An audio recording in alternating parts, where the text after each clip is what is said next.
universidade americana, né? O Luciano tem mestrado em enfermagem na UEM, em 2019. Ele é graduado em enfermagem pela Universidade de Taubaté, em São Paulo, em 99. Especialista nas áreas de vigilância sanitária e terapia intensiva. Tem experiência clínica no campo de cardiologia intervencionista. Os interesses de pesquisa do professor são os fatores que levam ao tratamento tardio de pacientes com cardiopatia isquêmica, tais como fatores geográficos, sociodemográficos, desafios de transporte e processos de atendimento hospitalar primário e terciário, identificando áreas para melhorias e sugerindo soluções. O professor Luciano tem experiências de pesquisa em epidemiologia espacial, da morbimortalidade, das doenças isquêmicas do coração e por causas externas. Então, com a palavra, o professor Luciano. Boa tarde a todos, comecinho da noite, né? Boa noite, na verdade, a todos. Gostaria primeiro de agradecer o convite do professor Miguel e da organização do evento do EAIC. A gente está falando um pouquinho aqui sobre esse assunto que é bem relevante, ou seja, essa preocupação de ciência pós-pandemia. Eu não falo só ciência, mas também associado essa ciência à sociedade, à comunidade, né? Ou seja, quais são as perspectivas disso? Mas, lógico, que trazendo um pouquinho para a nossa área, né?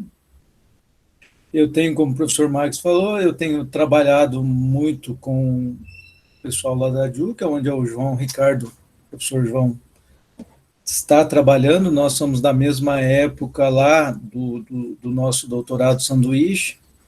Então, nós, de uma certa forma, esses últimos anos, a gente vem trabalhando e associando um pouquinho do que está acontecendo de tecnologia lá fora e também do que tem acontecido aqui de inovação científica também no Brasil. Então, a gente acaba trabalhando nos dois lugares. Lógico, a gente tem trabalhado algumas metodologias, que são metodologias mais inovadoras. Na década passada, as últimas 2 décadas, o pesquisador precisava saber um pouquinho de inglês. Na década passada, ele precisava saber um pouquinho de estatística, e agora o pesquisador precisa saber um pouquinho de programação também, né? Então, a gente tem trabalhado mais com designers estatísticos, né, do que propriamente uma estatística tradicional, onde a gente tem trabalhado muito com modelagem. E eu tenho separado um pouquinho, indo para uma área um pouquinho mais de inovação e tecnologia, devido ao mestrado profissional aqui da medicina, onde a gente tem tentado gerar alguns produtos que possam ser soluções, alguns produtos que possam ser soluções para alguns problemas, né, que a gente enfrenta tanto no nosso serviço, como também em outras regiões. Então, a gente tem trabalhado e através dessas tecnologias, eu acredito muito que a ciência vá para esse lado. Os próximos 10 anos, eu acho, o que teve de revolução nesses últimos 10 anos, por último, pelo smartphone. Se a gente vê no início que era o notebook, era a sensação, depois o smartphone tomou toda a conta, e desde 2007, o que evoluiu o smartphone para o que temos agora é uma coisa fantástica. E os próximos 10 anos, vendo uma fala de um brasileiro que trabalha no Facebook, os próximos 10 anos vai ser tudo em cima de realidade virtual. Então, toda essa nossa conversa aqui em termos de realidade virtual, de realidade aumentada, de realidade mista. Então, se a gente pensar 2007 para cá, o que a gente evoluiu em termos de tecnologia, de ciência, voltada para essa parte da inovação, daqui 10 anos a gente vai. Só que a gente tem algumas preocupações, não em preocupações em relação de que o robô vai tomar o nosso lugar, que a inteligência artificial mas a gente tem que se preparar e treinar as pessoas, e principalmente preparar essa turma, esses mais novos, que estão aí fazendo iniciação científica, PIBIC, de uma inteligência mais ampliada, certo? que as máquinas, que a inteligência artificial, que todo mundo, muitos aí ainda têm uma certa preocupação que vão estar roubando os nossos empregos, isso vai se decorrer de uma inteligência ampliada, que vai dar mais poder de decisão para a gente nas nossas ações. Então, eu sou uma pessoa que sou muito a favor da tecnologia, mas uma tecnologia que ela seja uma tecnologia, uma inovação que traga o bem, tendo o ser humano como tomador de decisão ali, por enquanto.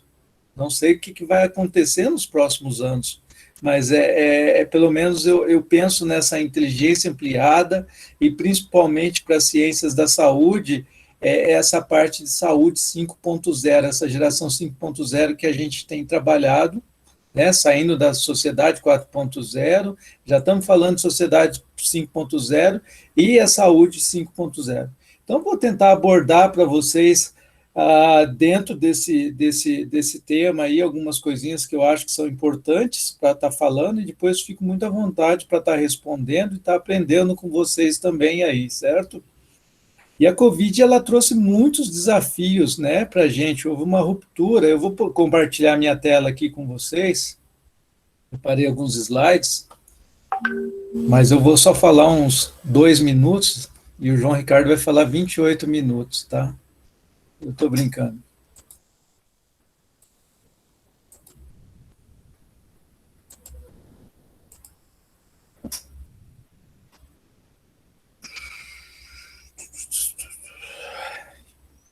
Então, e a Covid, ela trouxe desafios, né? Eu não sei se a minha tela tá compartilhada com os senhores. Max? Sim. Ok, então. Então, é esse desafio que a gente tem deixado muita gente preocupada, né? Ou seja, desordenou muita coisa. Então, por isso o tema do encontro do EAIC esse ano, né? Ou seja, desafios para a ciência, tecnologia e humanidade, é um tema que vem encaixar e que a gente vê que muita gente tem abordado isso, tem falado.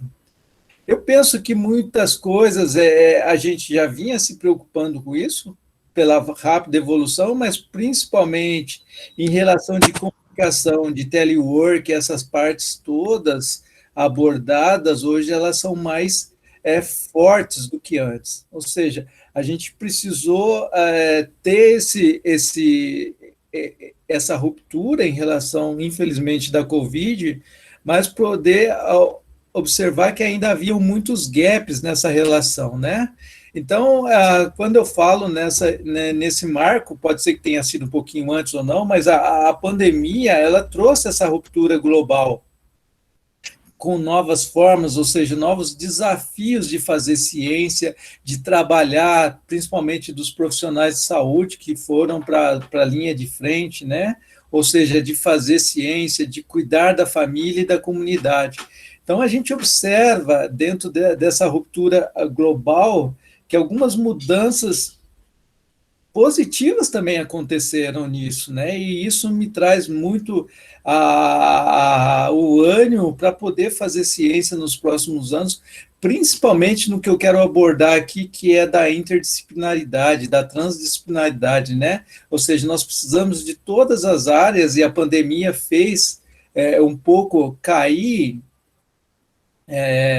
a ficha em cima disso, né? Ou seja, que nós precisamos trabalhar com diferentes áreas para o nosso conhecimento ser cada vez mais forte, né? Então, em relação principalmente dessa transformação digital, do trabalho, certo, em equipe, desse senso de comunidade, né? Aí eu venho fazer uma pergunta para os senhores, uma pergunta mais para uma reflexão, né? Será que nós temos hoje no Brasil a ciência necessária para continuar a inovar e atender as necessidades do mundo pós-Covid? Se a gente pegar alguns exemplos de países desenvolvidos e o nosso em desenvolvimento, eu acredito que sim. Nós temos ciência, nós temos pessoas muito boas dentro da nossa própria universidade, nós temos pessoas bem fora da curva, né? E nós temos aí material humano, mais uma vez, nós temos ideias fantásticas, mas muitas vezes nós temos um problema que é o quê? Nós não temos muitas vezes soluções, ou seja, devido à falta de financiamento, né? A falta de organização, muitas vezes, dos recursos, e muitas vezes disparidades entre financiamentos de dinheiro, de recursos. Isso também acontece em países desenvolvidos, que é uma verba hoje muito menor para a ciência básica do que para a ciência aplicada, né? E muitas vezes nós temos grandes problemas, né, e as necessidades, e cada vez precisando da gente se virar para tentar resolver os problemas. Isso faz parte da história, né? Nós sempre tivemos problemas e a gente sempre, mas cada vez mais a gente vê que os professores, principalmente de bancada, de ciência básica, têm muita dificuldade hoje de dar sequência nos seus seus estudos, nos seus experimentos, por falta, muitas vezes, de verba, de dinheiro. Olha, Luciano, esse ano eu não vou pegar mestrando nem doutorando, porque eu não tenho dinheiro para seguir com a pesquisa, né? E por mais que a gente tente achar soluções, mas isso precisa ser revisto, né? Então, eu trago algumas coisas que a gente precisa, como reflexão, para pensar nisso, que são os desafios para fazer ciência em um mundo pós-pandemia, ou seja, repensar como a pesquisa é financiada.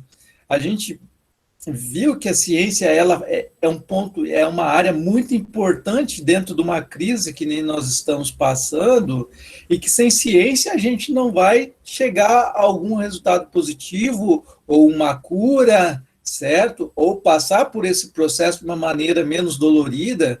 Então, a gente precisa investir na ciência, e as pessoas precisam acreditar na ciência, né? Ou seja, é muita informação falsa, muitas coisas que ficaram muito desvirtuadas, principalmente dentro das redes sociais, e que muitas vezes teve alguns pontos que mostraram a fragilidade da ciência, mas principalmente em relação de uma ciência que ela está pobre em financiamento de pesquisa. A gente precisa acelerar o financiamento de pesquisa de uma forma que seja menos burocrática, que seja um acesso mais rápido, mas que as pessoas que vão trabalhar, elas recebam por isso, né? Ou seja, não adianta eu ser um PI no Brasil hoje, quando eu faço os meus trabalhos, os meus projetos, financiamentos, e não ganhar nada com isso, né? Ou seja, o colega lá da bancada, ou seja, eu tenho lá nas ciências aplicadas 100 milhões de dólares e o cara da bancada tem lá 10 mil dólares. Então, é muita disparidade, e isso precisa requerer uma maior igualdade disso daí. Só que os financiamentos eles precisam ser mais rápidos, uma forma de financiar os pesquisadores, que os pesquisadores tenham retorno disso, não somente não digo só a instituição, que a instituição faz parte da gente, mas como um todo, um grupo todo, né? Ou seja, a gente precisa, para esses próximos anos, vendo as dificuldades que nós tivemos em relação da pandemia, que haja um modelo de financiamento fundamental, igualitário, para todas as áreas. A gente tem que forçar muito disso daí, porque senão a gente vai passar a pandemia e vai voltar aos mesmos problemas. Nós temos problemas que nós não temos dinheiro. A CAPES hoje nos faz... A CAPES, mesmo a sociedade científica, faz com que a gente tenha que ter uma nota muito alta, que a gente tenha que publicar internacionalmente, mas hoje nós não temos dinheiro para publicar revistas internacionais, muitas vezes temos que tirar do bolso para poder pagar artigos internacionais. Então a gente precisa ver como é que fica isso, e principalmente que as nossas pesquisas sejam pesquisas funcionais, que tenham direcionamento para a região, para o Estado, para o Brasil, que mostre não só mais um paper ali, mas que seja alguma coisa voltada para resolver um problema da região, né?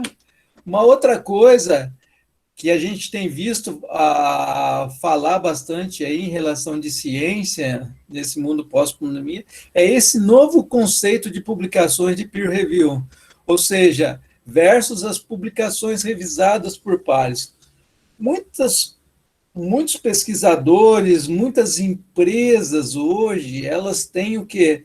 Têm ido atrás desses repositórios livres dentro da internet para buscarem dados mais atuais de ciência, dados de determinado assunto, para poder divulgar o seu produto, para divulgar o seu trabalho.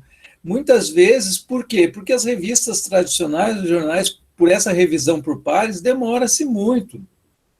Nós temos artigos, e ainda mais com esse advento da Covid, nós observamos que artigos que nós submetemos em janeiro, até agora não vieram retorno das revistas. E isso são muitos dados desatualizados. Eu, o João, o Lincoln, que é o nosso doutorando, com o nosso grupo, submetemos uma época aí um trabalho de Covid, para você ver a agilidade das informações que todas a gente submeteu num peer review que é do MedRI, e nos 2 ou 3 dias que já estava no ar, a Rede Globo já estava marcando uma entrevista com a gente. O João apareceu na Globo, né? Ou seja, naquele programa do Márcio lá, que era em relação da Covid.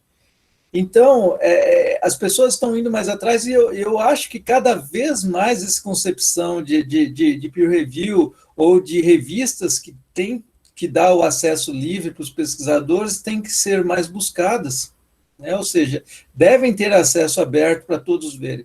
É lógico que esses de repositórios não passaram por uma revisão. A gente precisa ter um cuidado com o controle de qualidade, que é um recurso indispensável, mas ela não pode demorar muito, não ter uma morosidade em relação à publicação científica, porque senão os dados, se você pegar pesquisas em relação da pandemia aí, tem muitas coisas que a gente não conseguiu ainda publicar e já estão meio que defasados. A gente queria ver um acesso de respiradores no Brasil em relação de equipamentos, de ambu, de desfibriladores, e a gente, de leitos hospitalares, numa semana era uma coisa, na outra já tinha. Então, as empresas, principalmente, que fazem um tipo de negócio com isso, elas têm olhado muito para isso, e eu acho que nos próximos anos essa parte de repositórios vai ficar muito mais forte, sempre se atentando para a qualidade do produto. Uma outra coisa que a gente pensa e cada vez vai estar mais forte são as pesquisas reprodutíveis, né? Ou seja, e isso faz um gancho com o que eu acabei de falar, que é em relação dos repositórios, né? Em relação assim, como que a ciência é feita e como tornar as suas descobertas verdadeiramente transparentes. Nós já estamos dentro da academia há alguns anos trabalhando com essa forma, mas ainda que há muita dificuldade, muita resistência de algumas pessoas entender que a reproducibilidade ou a reprodutibilidade é um sinal de mostrar a qualidade das pesquisas que estão sendo feitas. Por que aquele pesquisador conseguiu, usando o mesmo código, usando das mesmas questões de pesquisa, e a gente não está conseguindo? Será que realmente houve algum manuseio de dados, alguma manobra que isso não está sendo ético, né? E isso é uma coisa importantíssima hoje, que são as considerações éticas. Por isso que cada vez a ciência tem trabalhado em cima também de guidelines, né? Se a gente vê o Equator lá, com uma série de guidelines para todos os tipos de pesquisas, isso é muito importante. E eu acho que a pesquisa reprodutiva já era forte e ela vai se tornar mais forte. Isso tudo, ou seja, voltado para uma integração ampliada, né? Ou seja, uma integração onde envolva ciência, uma ciência nova, uma sociedade que tenha um conhecimento, certo? A parceria público-privada, que eu vejo que cada vez ela vai estar mais forte dentro, né, das instituições públicas, para a gente poder melhorar e ter um pouco de de patrocínio para realizar, dependendo das pesquisas, principalmente na área de tecnologia. A gente começa a desenvolver algum tipo de app. Hoje mesmo eu fiz uma reunião com uma empresa que chama-se Here, sobre um app que a gente está terminando de desenvolver aqui na UEM, sobre qual o produto que eles poderiam ajudar a gente a melhorar essa parte de tempo de resposta das ambulâncias. Então, a gente está tendo toda essa interação para poder melhorar para a sociedade e poder também que os governos tenham ciência do que nós estamos fazendo e que possa ter essa integração, essa interface entre todas as áreas, né? Eu acho que isso é uma outra coisa importante, que são os desafios, ou seja, não ter essa dicotomia da ciência aqui e o pessoal que está lá na prática esteja muito longe do que a gente está fazendo. Então, ter essa interface. E nós mesmos precisamos partir para esse lado. Eu não vejo um outro lado de ficar só no meu laboratório, na minha sala, e não ir atrás de recursos para poder fazer uma pesquisa de qualidade. E o que eu vejo, assim, tendo uma experiência, vendo os outros colegas lá fora, que a gente não tem grana, mas o nosso nível é tão bom quanto eles, certo? A gente tem trabalhado. A gente observa, depois o João pode falar um pouquinho, mas se a gente for ver lá nos Estados Unidos, eles têm toda essa parte de logística, né? Ou seja, mas quem faz ciência mesmo são Índia, é China, né? Não que os americanos não façam, mas a gente acaba observando isso. E uma outra coisa importante é o treinamento, né? O treinamento em comunicação científica. A gente precisa trabalhar mais em cima nesse sentido da comunicação, dos tipos dos nossos papers serem mais fáceis de entender, ou seja, daqui para frente eu vejo que os papers vão ser cada vez mais dinâmicos, né? E o mundo também precisa estar aberto para ouvir. A gente publica lá fora e acaba não tendo muito retorno dentro do nosso país. E quando eu falo de comunicação do cientista, não é só também escrever, mas também tem habilidades de liderança, né? Ou seja, uma coisa é ter conhecimento científico e a outra também é ter essa liderança que você possa trabalhar, que você possa agir numa forma que você possa discutir de igual para igual com o tomador de decisão e falar, olha, essa é a melhor forma, né? Só que, com certeza, a gente precisa hoje de ter tecnologia e ferramentas para trabalhar, e essa é a nossa busca, né? Ou seja, uma busca incessante. Esse ano mesmo a gente já participou de vários projetos aí para angariar fundos para pesquisa, mas chega uma hora que a gente não consegue e a gente fica muito aquém de estar desenvolvendo novos trabalhos, novas ferramentas. E a gente precisa estar com esse olhar, ou seja, para o que vem aí.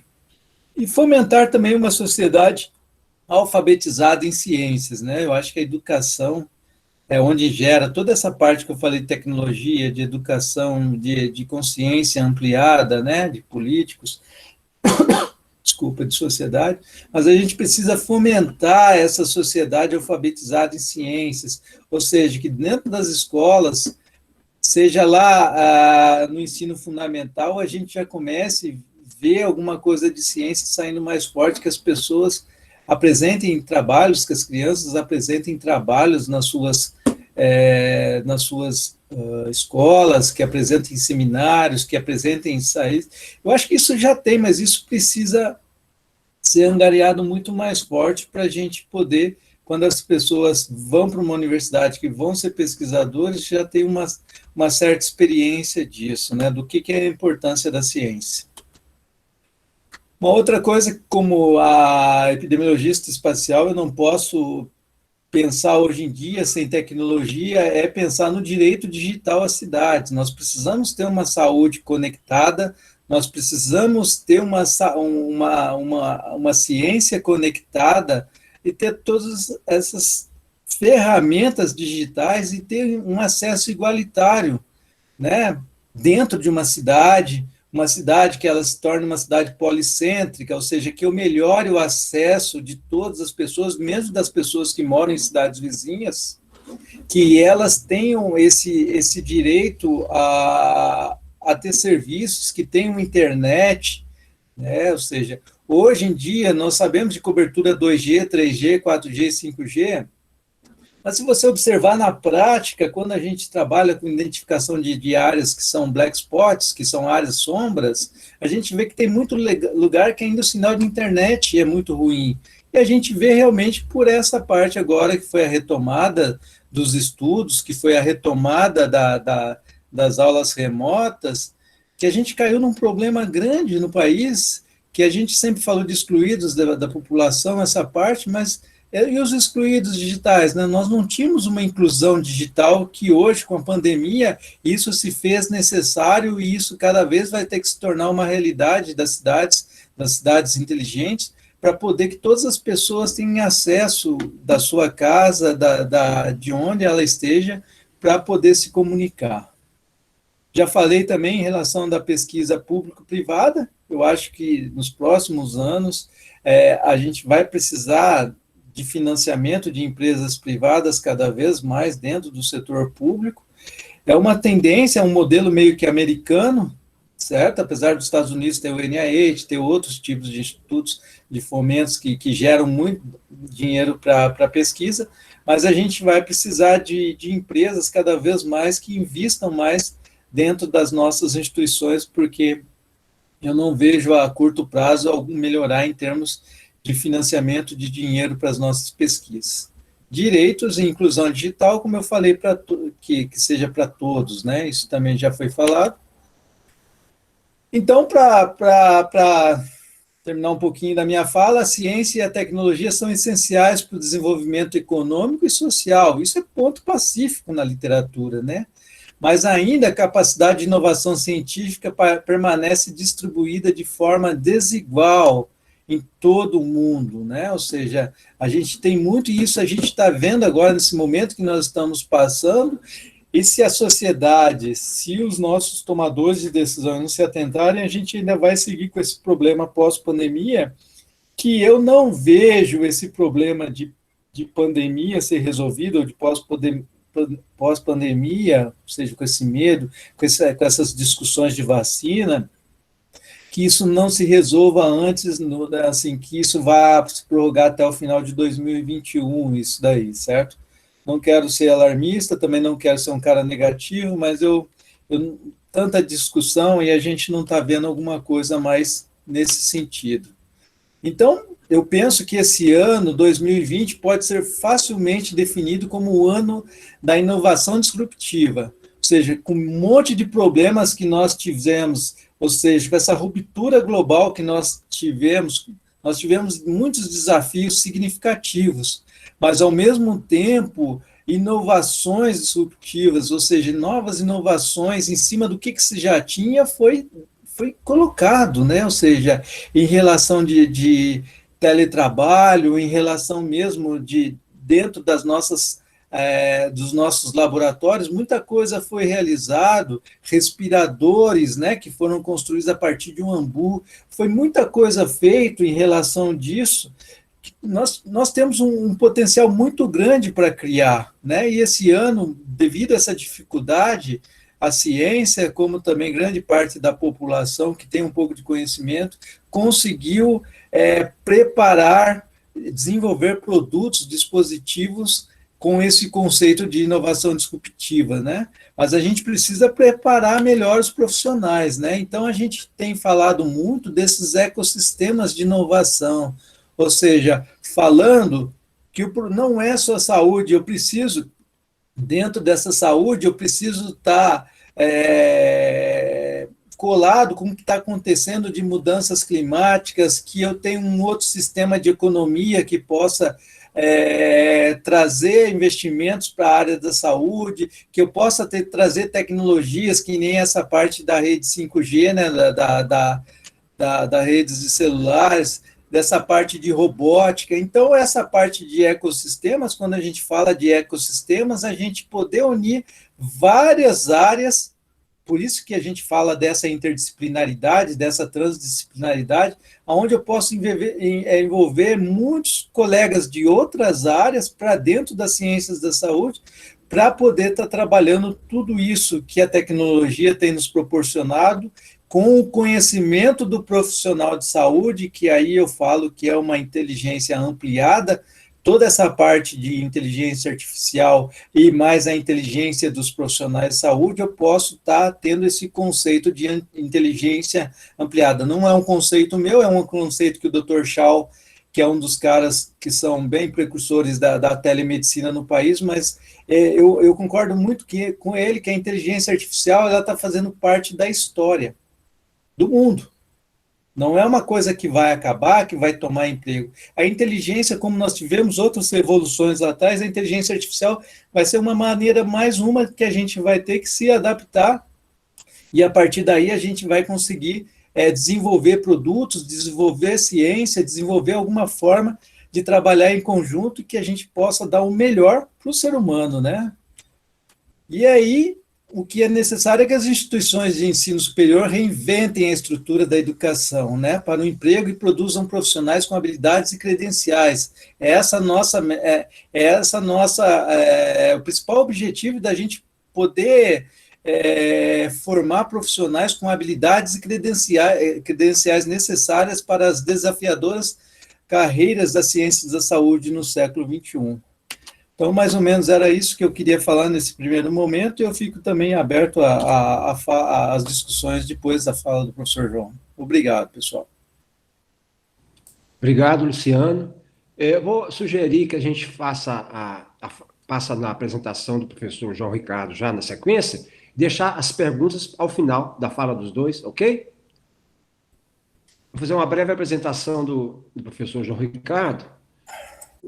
O professor João Ricardo Viçosi é um membro externo dessa mesa temática. Ele é graduado em Psicologia pela Universidade Estadual de Maringá em 2006, com mestrado em Educação Física, programa UEL-UEM, 2009, doutorado em Psicologia Social pela PUC de São Paulo, em 2015.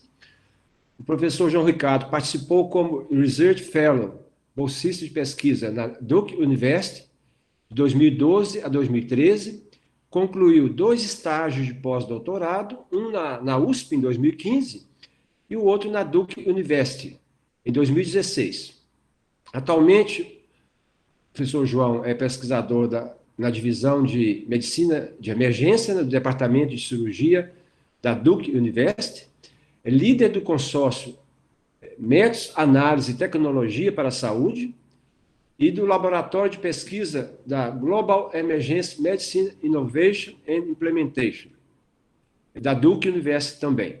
E também membro do Grupo de Geoprocessamento de Tecnologias em Saúde, da UEM, e do Grupo de Psicologia, Esporte e Saúde do Unicesumar. O professor João Ricardo é membro do projeto de pesquisa e núcleo de análise do Duke Global Health Institute, e também ele é membro do grupo de estudos em psicologia do esporte e desempenho humano. Então, com a palavra agora, o professor João Ricardo. Obrigado, professor Max. Professor Luciano, prazer compartilhar a mesa com você. Obrigado, professor Miguel, pelo convite e por desenvolver essa mesa. Eu acho que o tema da mesa, enquanto eu vou me apresentando, eu vou compartilhar a minha tela aqui. Mas eu acho que o tema da mesa ele é extremamente interessante, porque a forma como ele foi colocado, ele apresenta um tema bom para discussão sobre ciência como um todo, né? Sobre o processo de ciência frente a esse mundo pós-pandemia e o que a gente tem que aprender com essas lições. É um pouco diferente da gente discutir as novas demandas que a ciência vai ter em função da pandemia, que valeria uma mesa só sobre isso. Mas pensando aqui em termos dos desafios para a ciência e tecnologia na humanidade nesse mundo pós-pandemia, eu fiquei bem curioso em trazer um pouco de provocações sobre o que aconteceu durante esse processo e como a gente tem que aprender algumas lições com isso ao pensar o nosso processo enquanto pesquisadores, enquanto cientistas, se preparando para as próximas, né? E para outros problemas que o Covid nos fez perceber que a gente tem muito a avançar enquanto comunidade científica. Eu tenho o prazer de há muitos anos ser um amigo próximo e um colaborador de longa data do professor Luciano Andrade, e nesse tempo todo eu aprendi que ele é uma pessoa muito mais otimista e pé no chão do que eu. Então, eu vou tentar fazer algumas falas que vão complementar o que o professor Luciano falou, mas também vão fazer algumas reflexões ali, né? Então, só para situar, eu estou falando com vocês aqui da Carolina do Norte, nos Estados Unidos, bem nesse pontinho vermelho aqui, que é onde eu moro, né? E eu tive que me ausentar um pouquinho no meio da fala, porque estourou alguma coisa de energia, deu um pico de luz aqui em casa, porque a gente tem um furacão passando por aqui, entre hoje e amanhã, mas a gente está na rabeira dele, então não vai ter muito problema para a gente, mas ele afeta as passagens de energia, então se por acaso eu sumir é porque acabou a energia de novo, aí o Luciano continua, porque ele também sabe tudo que eu vou falar. Essa é a Duke, né, é a universidade que eu tenho o prazer de trabalhar, e esse aqui é o meu filho, que eu só queria apresentar eles para vocês, é o Pietro, porque é muito provável que ele apareça aqui no meio da minha fala também, pedindo para falar com vocês, dando oi, e isso é um dos desafios da ciência em mundo de home office, né? Então, só para vocês ficarem cientes também disso. Bom, como o professor Max comentou, eu sou professor aqui da Duke, no departamento de cirurgia, dentro da divisão de medicina de emergência, né? E dentro do departamento do Instituto de Saúde Global. E eu estou falando isso porque isso vai ser importante por alguns momentos da minha fala. Os grupos de pesquisa que eu trabalho ligados à saúde hoje ativamente, né, é o Gemini, que foi apresentado, o GETS, que é o grupo que eu lidero junto com o professor Luciano ali no PCS, e o nosso consórcio de metodologia e análise de dados para a saúde. Mas então vamos para o tema da fala, propriamente dito, né? O mundo durante a pandemia. Bom, a gente está lá em janeiro, acompanhando as notícias. Em janeiro eu fui para um congresso sobre envenenamento por picada de cobra, que é uma das áreas que eu trabalho, na Flórida. E estou lá no meu evento, planejando minha viagem para a Tanzânia, que ia acontecer dali a alguns dias. Minha esposa voltando do Brasil para os Estados Unidos naquela mesma semana. E de repente o mundo acaba, né? O mundo muda, tudo acontece, todo mundo para... não sabe mais se vai ter viagem, os aeroportos parando, e a gente começa a enfrentar a pandemia que vinha sendo deflagrada desde novembro, desde outubro, com dados que eram publicados por pesquisadores chineses e pesquisadores da região asiática, né? Bom, fevereiro começou a pandemia para o mundo, porque essencialmente foi quando a pandemia atacou o mundo, o nosso lado do mundo, né? Que a gente acaba entendendo como o lado do mundo que vale, né? Que é uma das primeiras coisas que a gente precisa discutir. E aí, quando a pandemia veio, nossa expectativa era essa. Bom, é uma pandemia, a ciência vai abarcar, a gente vai estudar isso, entender o que aconteceu. E do ponto de vista do pesquisador, que é o ponto de vista que eu quero apresentar, foi realmente um momento interessante, tá? Não é bom, não é positivo, mas ele é instigante para quem faz pesquisa, porque tudo muda. E aí, com esse problema da pandemia batendo, começou-se a ter uma discussão muito interessante do papel da ciência no mundo, né? A gente começou a poder entrar nos espaços que muitas vezes os acadêmicos não conseguem entrar por muita deficiência nossa de conseguir adentrar esses espaços por uma questão de linguagem, de posicionamento, mas também muitas vezes por falta de abertura mesmo. E esses espaços começaram a aparecer, né? Teve um momento que a gente brincava que ser epidemiologista era praticamente ser uma celebridade, né? Naquele momento. E era muito interessante poder discutir o papel da ciência, né? Então, na minha perspectiva, a nossa expectativa quando a pandemia começou era, vamos lá, ciência, vamos discutir o que aconteceu, o que fazer, vamos tomar as decisões pautadas em evidência. Mas o que a gente viu na realidade foi um caos, né? Um caos total, um caos de gestão, um caos de planejamento e um caos no mundo científico. E é muito importante a gente conseguir hoje, depois de 8 meses vivendo esse turbilhão, olhar para esse caos e retirar as lições que a gente precisa poder repassar para os nossos próximos orientandos, nossos próximos pesquisadores, porque a gente tem que conseguir repassar isso enquanto conhecimento, né? Por que isso virou um caos?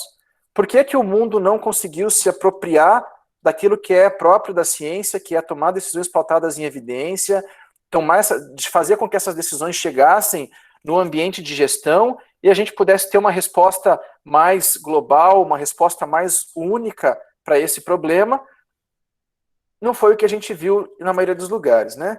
Bom, é importante pontuar que nós estamos num momento que é conhecido como a era das fake news, né? As notícias falsas. Eu vou trazer o termo em inglês porque é o termo que está na mídia, né? Mas sem tentar pular para anglicanismos, a gente está numa fase que a gente está vivendo essa ruptura, como o Luciano bem comentou na fala dele. E essa ruptura ela vem por uma série de fatores que ainda precisam ser mais bem estudados e compreendidos, mas entre eles um acesso à informação mais nichado, um acesso à informação mais mediado por redes sociais, mediados por algoritmos, mediados por uma série de critérios aí que fazem com que a informação não seja tanto... não tem uma curadoria para a informação como a gente era mais acostumado em tempos atrás por poucos meios de comunicação, por comunicações de massa e coisas assim. E aí a gente tem que lembrar, então, que há alguns anos a gente tem tido problemas que vão lá desde a época da fosfoetalonamina, para quem acompanhou essa discussão toda, que foi um grande hoax que a gente teve que passar no Brasil. Toda semana passa nos grupos de WhatsApp, eu recebo frequentemente nos grupos de família, né, mensagens dizendo de uma nova terapia milagrosa para curar câncer, que envolve chupar limão, que envolve colocar alguma coisa no nariz, alguma coisa assim. A gente sempre escuta isso, isso sempre existiu. Só que, como tudo que as redes sociais permitem, né, isso tem muito mais vazão e tem muito mais voz. E aí a gente tem que lidar com isso, né? Isso não é só um prazer, né, sendo bem sarcástico, do mundo da ciência da saúde. Isso é um problema, a gente vê a discussão aí do tal do boi bombeiro, que vem aí toda vez que a gente vem discutir queimada nas nossas florestas, e por aí vai. Então, as fake news, ou essas notícias falsas, elas têm, de uma certa forma, se apropriado do próprio conhecimento científico para se propagar e para ser produzida também. E a gente viu disso muito na época do Covid, né? A gente viu também surgir uma nova área da ciência que não é nova, mas ela vai ser entendida como emergente porque ela é tão importante quanto produzir o conhecimento, que é a área da divulgação científica, né?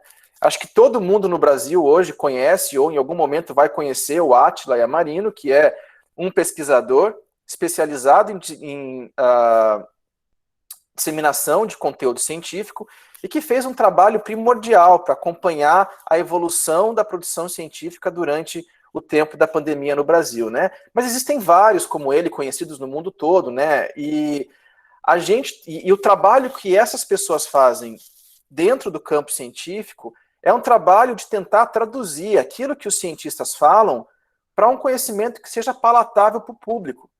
Porque não adianta, quando eu escrevo um artigo de machine learning e coloco lá 3, 4 páginas só de equações ou de palavras que remetem aos métodos que eu utilizei, isso não é traduzível para um público que não é do campo científico. E aí a gente acaba tendo aquela discussão que a Eras ela é feita que a ciência dialoga com a ciência. E ela demora muito para chegar na gestão, no planejamento público e também no conhecimento popular.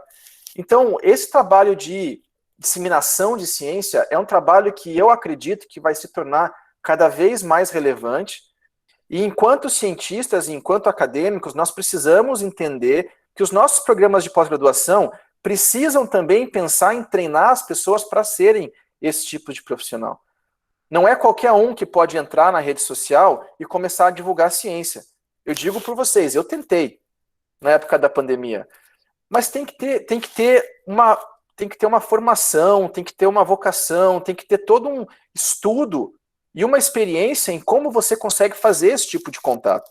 Porque não é uma coisa simples. Eu, por mim, aprendi que eu não fui treinado para isso, e o tempo que você precisa gastar para conseguir produzir conteúdo de qualidade no Twitter, no YouTube, numa rede social, para que chegue para as pessoas com a mesma velocidade, clareza, que as notícias falsas chegam, requer muito trabalho. É um trabalho de tempo integral. Então, quantos programas na UEM ou nas universidades paranaenses a gente tem que oferecem disciplinas sobre disseminação de conteúdo científico, E não disseminação pensando em como escrever artigo científico. Disseminação no sentido de interação com rede social, presença acadêmica na rede social, presença acadêmica na mídia. Eu, pelo menos na minha formação, que foi toda feita no Brasil, eu não tive essa experiência, né? Eu acho que é uma coisa mais comum. A gente tem programas de pós-graduação específicos para isso no Brasil. Mas a gente precisa discutir isso melhor. Será que a gente não teria que ter produtos acadêmicos que são produtos de disseminação acadêmica, ao invés de ser produtos de produção acadêmica? Né? E essa discussão a gente tem que trazer, e me parece que a pandemia vai elevar essa discussão pelo que a gente tem vivenciado, né? Um outro desafio muito grande durante a pandemia, ao meu ver, foi essa ideia, de novo, de ciência, sim, mas a gente parou com isso, né? Não foi para frente. Quando a gente olha lá, a gente já tem uma discussão no campo científico de que as grandes pandemias que iriam surgir seriam pandemias de coronavírus. Isso tem reportagens, tem artigos, tem material de divulgadores científicos falando disso há 3, 4 anos atrás, ou até mais. Isso já é de conhecimento de que isso seria uma doença parecida com o coronavírus, que provavelmente viria de uma infecção animal, uma transposição, né, de um vírus de um animal para um ser humano, e que teria uma distribuição maciça. Só que a hora que o coronavírus bateu, a primeira coisa que a gente pegou é: ninguém sabe nada dessa doença, ninguém sabe como reagir. Vamos dissecar isso um pouquinho, né? A ciência não é feita de um artigo e de uma produção acadêmica que muda o mundo. Se a gente for olhar a filosofia da ciência, a construção do conhecimento, a ciência, nos nossos moldes, principalmente nos moldes mais positivistas, ela é feita de uma consistência, ela é feita num volume, ela é feita numa tentativa de se buscar um consenso com base na evidência construída de um determinado processo. Então, a gente já tem uma infinidade de conteúdo produzido para se lidar com endemias e pandemias que a gente passou pelo mundo. Será que não foi isso que fez os países asiáticos lidarem com isso melhor do que os países desse nosso campo ocidental? Porque eles já estavam preparados para aderir às máscaras, para aderir ao isolamento social, para aderir a certas medidas que até hoje a gente discute se elas têm impacto ou não nesse nosso campo aqui, né? Nesse nosso lado do mundo. Bom, do mesmo jeito a gente pode falar sobre aquecimento global, né? Daqui a pouco, quando a gente tiver aí eventos, a gente já está vivendo eventos extremos de aquecimento global, a gente vai ter muita notícia e muita discussão dizendo que era impossível prever que o mundo ia passar por essas mudanças, quando, na verdade, quem estuda essa área já diz isso há muitos e muitos anos. Então, existe um problema da ciência ser consumida pelo campo fora da academia, mas existe um problema também da ciência conseguir se posicionar enquanto algo a ser consumido fora do campo da academia, né? E aí, então, a ciência que tinha todo esse potencial de ser o grande ferramenta para conseguir sair dessa pandemia com um impacto menor, isso não foi que a gente viveu, né? Além disso, a gente tem que discutir que eu acho que o professor Luciano estava fazendo uma alusão a isso na sua fala, de que a ciência ela é uma ferramenta para a gente conseguir produzir bem-estar, produzir desenvolvimento, etc. Mas eu queria também trazer um pouco da discussão de que a ciência ela não está imune às ideologias e às pressões do ambiente social, do mundo, né? Então, quando a gente discute a evolução da ciência, a ciência por excelência não é algo positivo. E essa fala ela é complicada, mas ela é importante ser discutida porque a ciência ela tem essa função de gerar evidência, de analisar criticamente essa evidência, colocar um contexto para essa evidência, dependendo do espaço da ciência, a gente está falando de refutar hipóteses, de testar hipóteses, falsear hipóteses e dados. Só que a gente tem que lembrar que a ciência, se ela for mal feita, e dependendo de como ela for enquadrada, ela pode gerar uma confusão enorme.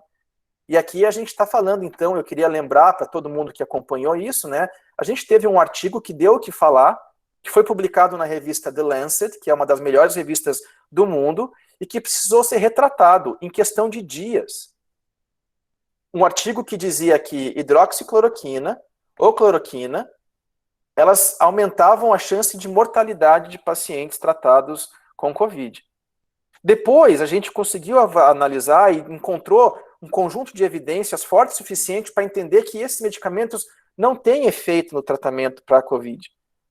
Mas nesse momento, no momento de discussão se esse tratamento deveria ser utilizado ou não, esse artigo aqui foi uma bomba.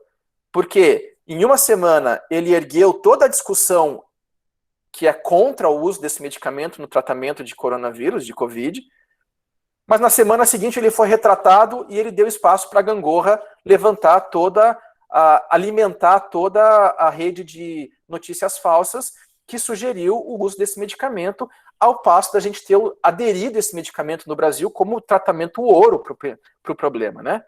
E hoje a gente sabe que para diversos modelos de oferta desse medicamento, ele não funciona para tratamento de Covid. Existem algumas coisas ainda que vão sair e precisam ser estudadas, mas o senso geral é de que esse tratamento não é eficaz, né? Até o momento.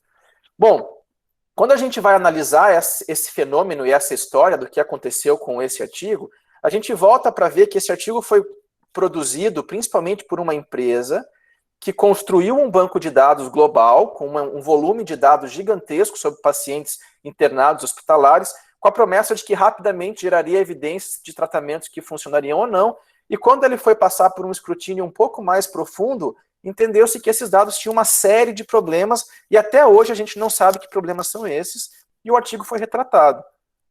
Mas esse não é o único exemplo. Eu queria comentar de 3 figuras que foram bastante polêmicas nesse processo de pandemia no Brasil, né? A gente tem aqui a professora Nilce Yamaguchi, que de início foi uma professora que advogou, e eu não tenho acompanhado muito hoje em dia, se continua, mas eu acredito que sim, advogando para o uso da hidroxicloroquina no tratamento precoce de coronavírus, né, de Covid, e de fato, até hoje, as evidências sobre o uso precoce de hidroxicloroquina para o tratamento de coronavírus não são tão volumosas para dizer que funcionam ou não funcionam, porque é um estudo complexo para se fazer, né? Tem uma série de questões ao desenhar esse ensaio clínico que fazem com que esse estudo seja um estudo muito difícil de se responder. Mas gerou toda uma comoção para se discutir a utilização desse medicamento de forma aberta, como se fosse um tratamento com evidência, e que a gente sabe que, no mínimo, existe controvérsia sobre a evidência desse tratamento ou não para o tratamento de coronavírus, né? Mas aí existe essa outra figura aqui, que é o professor Didier Raoult, da França, do Instituto, eu não vou lembrar agora o nome completo do instituto dele, mas é o Instituto de Estudos sobre Doenças Infecto-Contagiosas e Epidemiologia, que foi o professor que publicou, o pesquisador que publicou um dos primeiros artigos mostrando que hidroxicloroquina funcionava. Esse artigo saiu como um preprint. E vocês me desculpem, eu não sei como falar preprint em português. Se alguém puder colocar no chat aí, eu vou parar de falar inglês daí. Mas que saiu como um preprint e que foi tomado como verdade. Depois de alguns dias, ele foi completamente criticado na internet e em diversos documentos, mostrando todos os problemas, as limitações daquele estudo e praticamente sugerindo que a evidência que aquele estudo proporcionava era uma evidência de muito pouca qualidade, mas foi o estudo que embasou todo esse movimento que no Brasil tomou proporções enormes do uso da hidroxicloroquina como tratamento para coronavírus. E eu não estou entrando aqui no mérito se é um tratamento que na época sem evidência deveria ser feito, isso fica a cargo dos médicos, dos profissionais de saúde, que têm a decisão clínica deles. O que eu estou criticando é que a evidência para a decisão clínica era ruim, a ponto da gente assumir que é verdade ou não é verdade naquele momento como ele aconteceu. Então veja que uma ciência mal feita, publicada num formato preprint, com pouca informação e com pouco processo de crítica do mundo acadêmico, gerou um problema muito grande, né? Em outros países da América do Sul, se não me engano, foi no Peru ou na Colômbia, agora eu não tenho certeza, não foi a hidroxicloroquina, foi a ivermectina, desculpa se eu estou falando errado, professores aí da área me corrijam depois, que foi um tratamento tomado como padrão ouro para se tratar. Aí também, ivermectina. Muito obrigado, professor Miguel. E aí, um artigo, inclusive, publicado por esse mesmo grupo, com os mesmos bancos de dados da Surgisphere, no New England Journal of Medical alguma coisa, que é um jornal muito bom e muito importante na área, e que também foi retratado posteriormente. Mas entre o tempo de ser publicado com rapidez para você gerar evidência logo, ele foi tomado como política pública e a gente sabe que hoje ele tem problemas de consistência, né, de consenso. Então é muito importante que a gente entenda que o processo científico ele não é verdadeiro, ele não está buscando simplesmente a verdade. Ele é um processo de diálogo, ele é um processo de busca de consenso, busca de consistência e precisa de crítica. O diálogo científico ele precisa de um certo tempo para poder ser feito, porque a gente está construindo evidência para um processo, né? E o que a gente aprendeu com a Covid é que a velocidade em se publicar artigos com rapidez, em revistas que fazem revisão por pares, que muitas vezes acabam talvez aí negligenciando o processo, ou então publicar artigos em repositórios de preprint, que depois não tem o processo de crítica e não se tornam publicações de fato, geram uma discussão enorme sobre o nosso processo científico, né? Bom, e aí os desafios nossos, então, são que hoje, depois de 8 meses de pandemia, a gente até hoje está tendo que lidar com dificuldades ligadas a notícias falsas e que são, em muitos momentos, embasados por profissionais de ciência, por pesquisadores, com uma publicação ou outra, né? E aí eu queria comentar do último pesquisador, que é o Joan Ioannidis, que é um pesquisador bastante famoso na área de reprodutibilidade em ciência. Ele fala muito sobre a necessidade de se fazer ciência reproduzível, problemas na consistência e na replicabilidade de estudos científicos. Só que ele publicou um artigo sobre Covid pela Universidade de Stanford que foi rechaçado pela comunidade acadêmica americana, onde ele queria sugerir naquele estudo que a letalidade do coronavírus era muito mais baixa do que se esperava na época, e depois muito se mostrou que o processo de amostragem dele, o processo de construção dele e a análise que ele empregou foi uma análise muito ruim. E hoje em dia ele é visto mais como uma pessoa um pouco mais controversa. Então, a gente tem que entender a ciência como um ambiente de crítica e discussão. E que a evidência, ela vem da consistência, e não necessariamente de uma publicação feita ou da fama que se consegue, que é mais ou menos o que se usa em rede social e mídias, né? E achar essa dualidade é algo que é um desafio muito grande para a gente nesse mundo pós-pandemia, né? E aí vem o outro desafio da ciência, que é como a gente consegue, então, fazer para estreitar esse tempo entre gerar evidência e essa evidência se tornar prática clínica, prática pública, porque, de qualquer forma, a gente precisa lidar com a pandemia o mais rápido possível. Já são 160 milhões de mortos aí no Brasil, né? Desculpa, 160 mil mortos no Brasil, que é um número muito grande. E como a gente faz para lidar com isso, né? Conta dos Estados Unidos e tudo mais. A gente precisa de tratamento. Os médicos, os enfermeiros que estão lá na UTI lidando com os pacientes, precisam ter alguma forma de tratar, de se proteger, e a gente tem que produzir conhecimento rápido o suficiente para isso. Aí entra a discussão de tempo, de financiamento e coisas assim. É reconfortante ver que, com relação ao Covid, apesar de todos esses percalços, a gente está, de fato, produzindo conhecimento de forma muito rápida, né? Esse estudo aqui é muito interessante, que é um estudo que tenta mapear o tempo de produção de evidência para diferentes pandemias que aconteceram ao longo do mundo, e a gente vê que o tempo de produção de conhecimento no Covid é algo que não se esperava e não se via, né? E a gente vai ter uma vacina rapidamente, num tempo que nunca a gente conseguiria ter previsto, por um movimento do campo científico, né, que acaba passando por todos esses percursos. Entretanto, com isso dito, a gente poderia ter feito melhor, tá? E como que a gente poderia fazer melhor? E aí vem os desafios. A gente discute há muitos anos o processo de globalização no mundo. Hoje a gente tem empresas que produzem peças na China, na Índia, no Brasil, monta nos Estados Unidos e em 2, 3 dias está lá na tua casa, se você morasse na África, um país da África. A gente conseguiu fazer isso tudo muito rápido, né? Mas quando a gente pensa em saúde, a gente não consegue pensar da mesma forma. E daí a gente está vendo lá que o Covid, ele é essencialmente um problema de saúde global, um problema de saúde geral. Ele não é um problema que é de cada país e como cada país vai lidar. Ele passa fronteiras.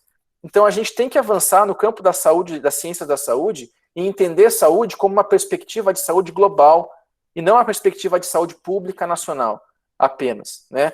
O Covid mostrou isso pra gente. É o foco do trabalho que eu faço aqui na Duke, é entender essas barreiras para se alcançar a equidade de saúde no mundo todo. e não só pensar a saúde como algo territorial. Mas como a gente faz isso, né? Eu sugeriria o pessoal dar uma olhada no Recovery Trial como uma plataforma para isso. O Recovery Trial é um grupo que montou uma forma de se fazer ensaios clínicos em rede para tentar diminuir o tempo de resposta de ensaios clínicos. Ele foi montado durante a pandemia, então ele não foi com velocidade, mas talvez seja uma forma de a gente fazer isso. Me causa muita estranheza a gente, dentro de um país que viu a doença vindo desde novembro até chegar aqui no Brasil, a gente não ter discutido como um campo científico a criação de redes para a construção de ensaios clínicos, para assim que os primeiros pacientes começassem a entrar em hospitais, nós já tivéssemos processo de randomização para aqueles medicamentos que vinham mostrando algum potencial de eficácia em ensaios laboratoriais, né? Como hidroxicloroquina, ivermectina, todos esses que foram estudados. A gente demorou um tempo para proporcionar isso, e esse tempo que gera essa confusão de notícias falsas e coisas assim. Ainda assim, fomos muito rápidos enquanto campo científico, mas demorou, a gente poderia ter feito melhor. A gente precisa pensar em rede do campo do ponto de vista de instituições de pesquisa, né? E aí, um outro ponto que eu queria falar sobre a ciência global é entender que a gente tem que pensar aí, não em termos de competição entre pesquisadores para ver quem publica mais rápido, porque acontece isso, né?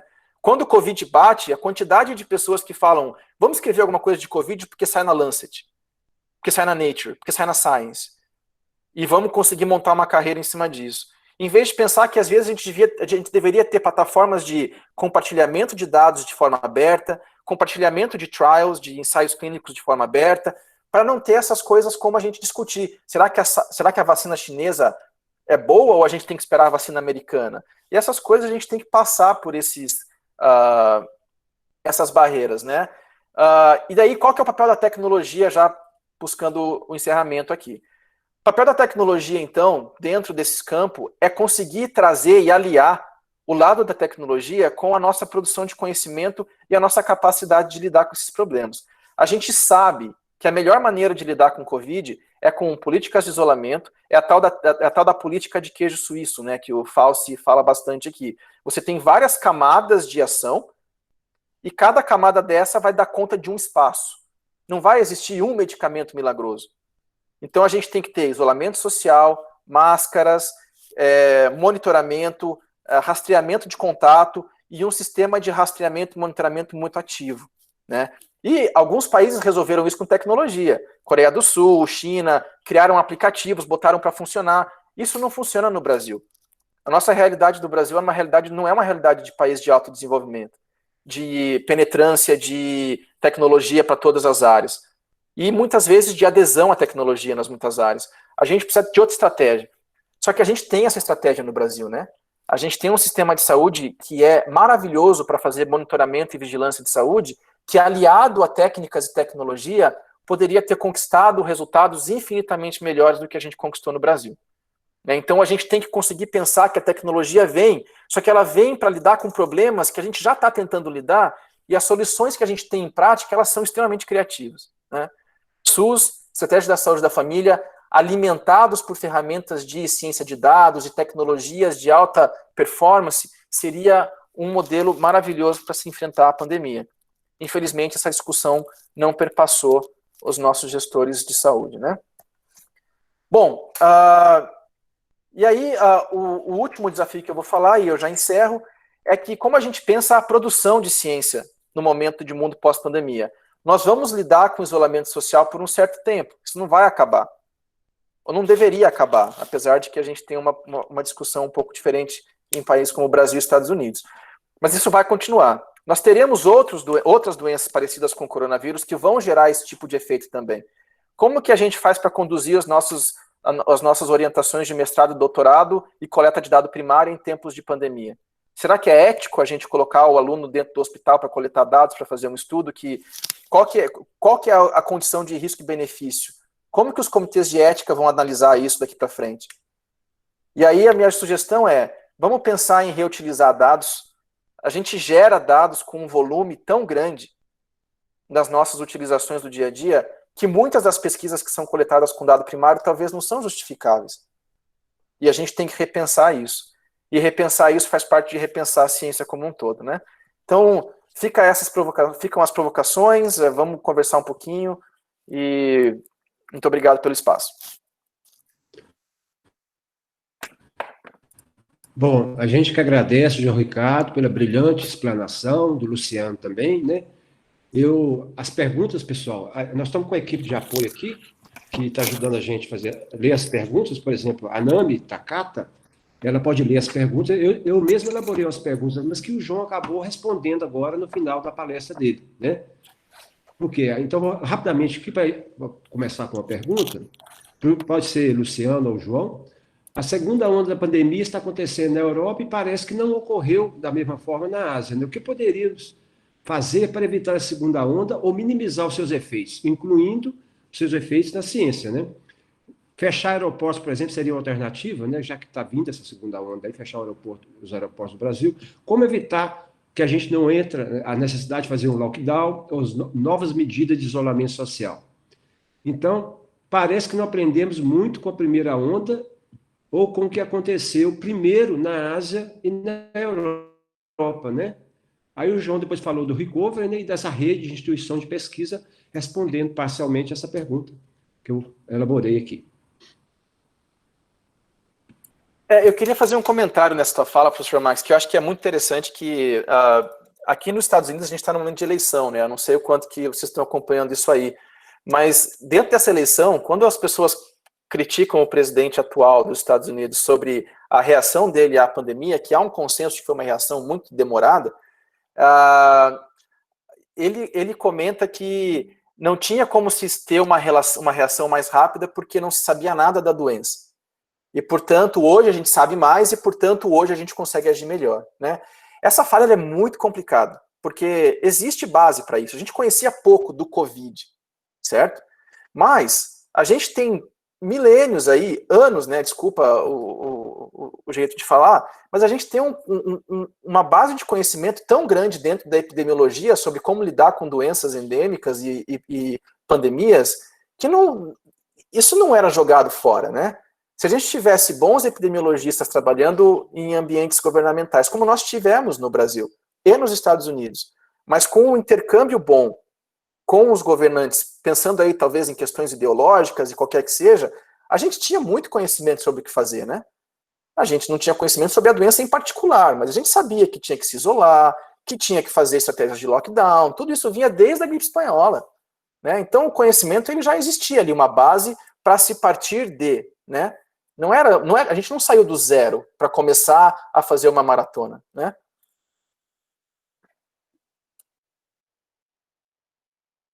Pessoal, mais perguntas? A gente já avançou um pouco no tempo, mas como o tema é muito interessante, né? A gente está aberto ainda a mais perguntas aí. Tem alguma aí, Nami? Elas virão, Max, elas virão, pode ser que venham mais fracas, mas que elas virão. Segunda onda, terceira onda virão, até que se resolva esse problema aí em relação de vacina. Então, Ô, Luciano, estão dizendo que a segunda onda será, inclusive, mais forte do que a primeira onda, né? Com uma maior mortalidade, maior número de casos, né? não quero acreditar nisso não, Max. É. Não quero acreditar não, porque senão... A gente vai ver isso... Cai numa enseada grande, né, para discutir isso daí. A gente tem que acompanhar o que acontece nos países aí, né? A gente tem que acompanhar o que acontece nos países que estão passando pelo inverno agora, né? E qual que é a curva de crescimento dos casos e como ela vai ser acompanhada da curva de crescimento de mortes. Isso vai dizer pra gente o que a gente vai encontrar no Brasil também na virada para a estação um pouco mais fria, né? Mas aí é difícil de saber. Por favor, pode falar. Uma pergunta aqui, ó, escreveu João Augusto. Sócio. O que o doutor João acha das medidas para distração em tempos de quarentena, como jogar RPG via Zoom? Aqui é um parente seu, que Viçosa. É meu irmão, ele está fazendo uma brincadeira aí, mas eu posso falar um pouco sobre isso. Não vem muito ao caso do tema da mesa, mas a gente tem usado como uma forma de lidar com esse estresse do isolamento, porque eu faço um isolamento bem forte aqui. Eu e minha família, a gente quase não sai de casa mesmo, né? E aí, uma das formas de fazer isso é jogando RPG, né? Para quem gosta aí, entra em contato. A gente tem jogado bastante.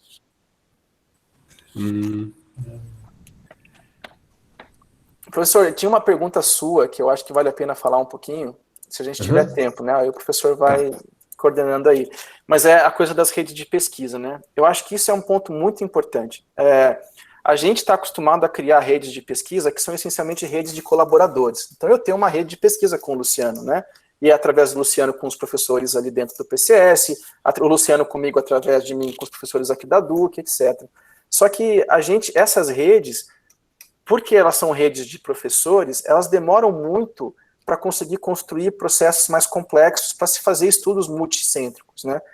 E aí a gente precisa pensar, e é algo que tem que ser pensado pós-pandemia para já, de uma rede em inglês está vindo a palavra, desculpa, eu estou tentando achar uma forma, mas uma rede de trialists, né? Uma rede de pesquisadores clínicos que fazem ensaio clínico, que têm acesso a hospitais, e que já estejam prontos com processos de randomização bem argumentados, um setor de estatística pronto para fazer cálculos amostrais e desenhar estudos em tempo real, de forma dinâmica, para que assim que você tiver uma demanda, você tenha um grupo que está pronto para, em pouco tempo, colocar em prática a produção de conhecimento, né? Eu escutava muito durante a pandemia coisas do tipo assim, é muito difícil de saber que medicamento vai funcionar, porque demora muito para se fazer um estudo de ensaio clínico randomizado, é um estudo muito complexo.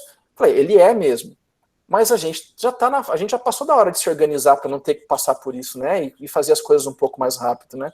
Então, essas redes com esse foco, que sejam redes institucionais, com hospitais, que tenham essa história de produzir esse tipo de conteúdo, a gente precisa avançar um pouco nisso. Nós tivemos exemplos disso, né? A UEM fez parte de uma rede, produziu uma série de conteúdos sobre medicamentos, que eu acho que foi belíssimo o trabalho, mas a gente precisa ter isso mais difundido para a gente poder gerar esse conhecimento de forma mais rápida, com qualidade. O João, ainda mais na situação de pandemia, né, como essa, ainda tem os ensaios pré-clínicos, que são demorados, né? Mas nessa situação de emergência, tinha que ver a possibilidade de fazer esses ensaios clínicos, né? Um tratamento emergencial, né? Um tratamento compassivo, né? Exato. E parece que até o HU da universidade, participou de uma rede também aí de pesquisa clínica, testando acho que até a hidroxicloroquina foi testada, numa rede aí, que a professora, a diretora, a superintendente Elizabeth, do hospital, chegou a relatar isso na rede social, cheguei a ver, né? Então, tem uma rede de pesquisa entre a Universidade Estadual de Maringá participa, junto com o USP, outras instituições de pesquisa de São Paulo, né, para fazer esses ensaios clínicos com pacientes, né, nessa situação de emergência, de pandemia, né, nesse tratamento mais compassivo ou emergencial, né, eliminando essa etapa de ensaios pré-clínicos, que é importante também, só que também demanda tempo. Né? Sim, sem dúvida.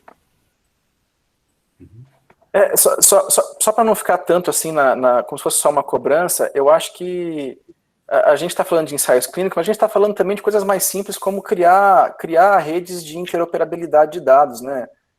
Se eu for fazer uma pesquisa hoje agregando os dados do HU com os dados do Santa Rita, com os dados do Hospital Municipal, para tentar gerar um volume de dados grande e estudar, eu vou perder um tempo enorme só tentando fazer esses dados conversarem, né? Sem contar o tempo que eu vou perder para conseguir acessar essa informação, baixar esses dados. Será que a gente não deveria pensar que o dado de hospital público não teria que fazer parte de uma rede um pouco mais ativa, para você poder acessar dados com identificador, para fazer pesquisa, para poder ter... essas discussões fazem parte de construir essas redes, que eu acho que a gente ainda está um pouco... precisa avançar na hora de tentar proporcionar essas reações, né?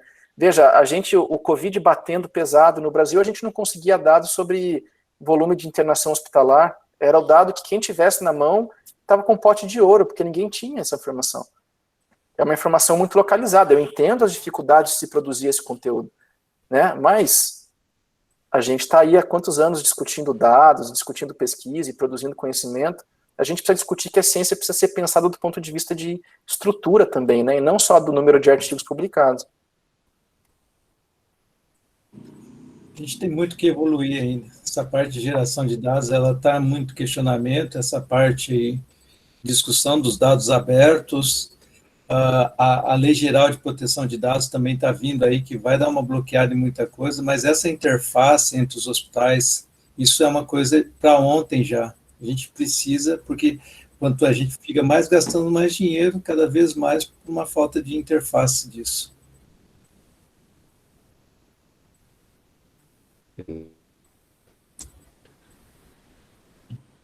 Ok, pessoal. Não tendo mais perguntas, embora o tema seja bastante intrigante, interessante e bem atual, né? A gente vai encerrando, então, a nossa mesa temática do CCS. Agradeço mais uma vez ao professor Luciano pela disponibilidade, professor João Ricardo, e a todos os participantes, tá? O congresso ainda continua, o evento do EAI, que amanhã temos o dia todo ainda de trabalhos para apresentação, e reunião com o comitê externo do CNPq, ao final do evento, para avaliar o nosso evento, né? E, então, um bom evento para vocês, uma boa noite, e até breve. Tchau, tchau. Muito obrigado. Tchau. Tchau, tchau, pessoal. Obrigado. Boa noite. Boa noite. Boa noite.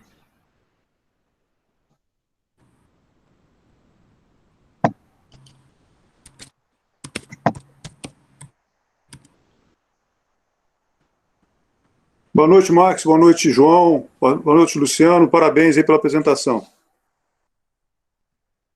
Boa noite, Carlos. Não quis fazer